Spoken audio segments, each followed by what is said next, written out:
G'day and welcome back for another pen review with the Eccentric Electrician. In this video I'll be reviewing another Indian pen. I only just received this one this week. It's the fountain pen Reveloution Indus. It's the latest pen out. They basically take the same concept as their a few of their other pens, and they've just sort of made it a bit nicer. Don't mind this pen. I got it with the flex nib. It's a piston filling system. Currently I think it's $17 plus $3 shipping, so $20 US to anywhere in the world. Quite not a bad value. You have your selection of nibs that you want. I actually got this with a free elastic pen holder, so basically you can put it around a book and it'll hold two pens. When they first started advertising this, also Fountain Pen Reveloution regularly advertises their pens, and they'll have a pen of the day or a pen of the week, and they'll have it discounted quite heavily. Definitely recommend picking up any of the Indian pens. A lot of them are really good. I've never had issues with any of the flex pens out the box. They've all been quite good riders, so you know, as competition to the Ahabs or the Conrads, I definitely recommend these. We'll get into the description. So on the finial there, it's just a maroony coloured, red coloured cap. It does look a little cheap, like it's been threaded and not quite threaded properly on the end there, where it's been screwed in. But, you know, it's in there sturdy, nothing moves, so can't complain too much. You got a bit of a gold tapered end there. You have your gold coloured clip with a big ball end on it. That's very stiff, holds onto your clothes very well, but if you have something really thick like a pair of jeans, might be a little bit of a pain getting it over. It comes down to a gold band with two cut rings into it. Then you come down your standard sort of design of your pen, which more is a rectangular and just squared off at the end. Where this gold band is, this is actually a piston turning mechanism. So yeah, unscrew it, then screw it back in once it's in the ink, and that fills up the piston. It's a screw cap. Don't know if you can see that, but you've got the ink window there, which is a clear colour, which is quite nice. You can see your ink slosh around. Holds a decent amount of ink. Holds a couple of, well, it'd be over 2 mil I think of ink, which is quite nice. A lot of pens nowadays don't hold that much ink, so that's very nice. Comes down, your threads are nice, they're not too sharp or anything. Comes down to a bit of a tapered end of the barrel with a little gold ring on the end, which helps stop your fingers falling off. One of the things I do also like about the new Fountain Pen Reveloution pens is they now supply a two-tone nib, so it's gold and silver coloured. That looks quite nice. I'm a big fan of the two-tone nibs. They just, I don't know, they do it for me. So this is the flex one, so it's got the slit all the way down, and it just says FPR on it with a little bit of decoration. Posts quite securely, creates a decent sized writing pen when it is posted. Unposted, it's still a nice sized pen, can be used quite easily. Quite a good system. This one has the plastic feed, not the ebonite feed. I'm more of a fan of the ebonite feeds, but you know, I'll take the plastic feed over nothing, so it's not too bad. The piston mechanism worked really good straight out the box. Can't complain about it. It was nice and smooth. Some pistons tend to be a little bit rough, but this one was quite good. Nothing more I can really complain about it or say about it. I like it. It's a nice little pen. I like a lot of the FPR Flex pens. Nice introductory way to sort of start using them. They're more of a semi-flex than anything else, but they're still quite nice. The dimensions of this pen are capped. It's 132 mil. Posted, it's a fairly decent 151. Uncapped, it's 124 millimeters. The narrowest part of the section is 9.5 millimeters, and it extends up to 11 millimeters in the barrel. The weight with the cap is 14.2 grams, which is quite light, and then down to just under 8.5 grams without the cap. So I prefer to write with the cap on, that way it gives it a bit more weight, and it's a bit of a nicer pen to write with. Definitely like this pen. They come in a couple of different colours. I just like the maroony red colour.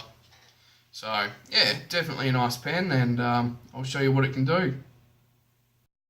Okay, so this is the writing review for the FPR Indus.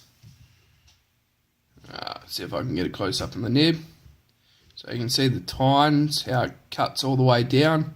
It's got FPR written on the side of those tines with a little bit of decoration. It's a gold and silver nib.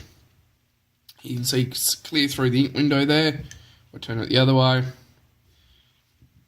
You can see the ink inside, which is quite nice, the fact that it's a pure clear window. I actually found that this pen actually holds a lot of ink. I haven't quite measured it out, but I reckon it'd be over 2 mil of ink in this piston, which is quite impressive considering a lot of piston fillers for some reason just don't hold that much ink. Like, that has a fair bit of ink in it now, and I can screw that piston out quite a way before I even start to see the ink in the actual window. So that's quite interesting. Hopefully I haven't got air in the feed there. So this pen basically has come out of the box like this. I haven't really made any modifications or changes to it.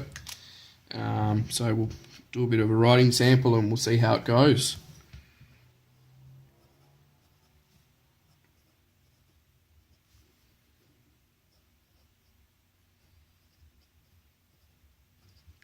So this is the FPR Indus with the flex nib. So it seems a little bit toothy, but it looks like maybe the tines are slightly misaligned. Give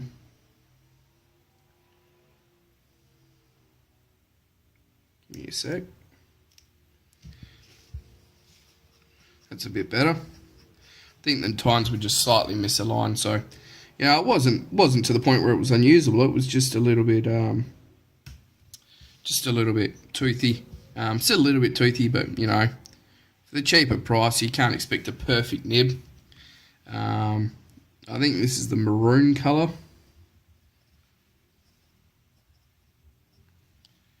And the ink is, again, I've used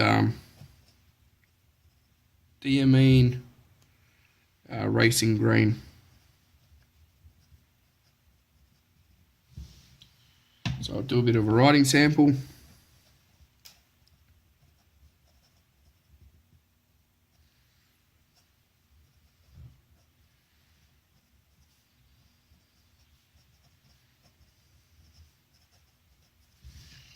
There you go, I'll do it a bit quicker.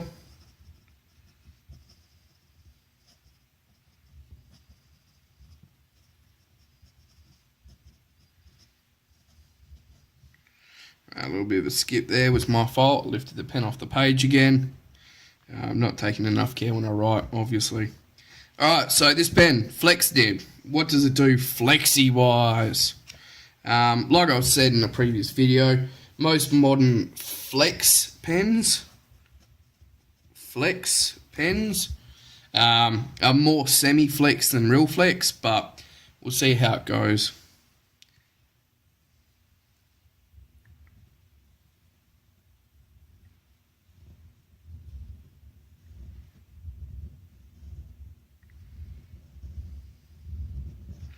There you go. So it still requires a fair bit of pressure, and you can actually see slightly see the imprint on this side of the page from where I've actually had to press.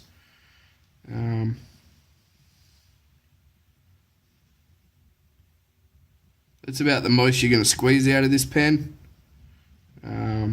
So yeah, you still get some nice flex out of it, but it is definitely more semi-flex than true flex. But it's incredibly wet when you do flex it, and when you normal write, again, it's also a very wet pen, but I quite like that. It shows shading a lot better. Wait for it to dry a little bit, and there you go, it's still very wet.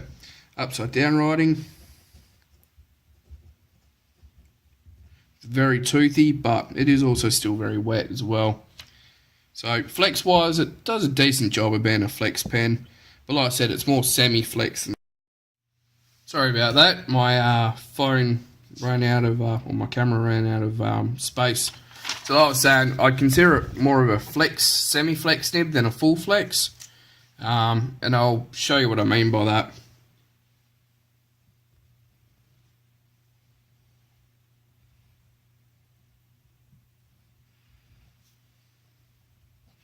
So that's flexing with this pen. Yeah, you do get line variation, but you know, don't expect wet noodle. This is a wet noodle vintage pen with a fair bit of flex in it.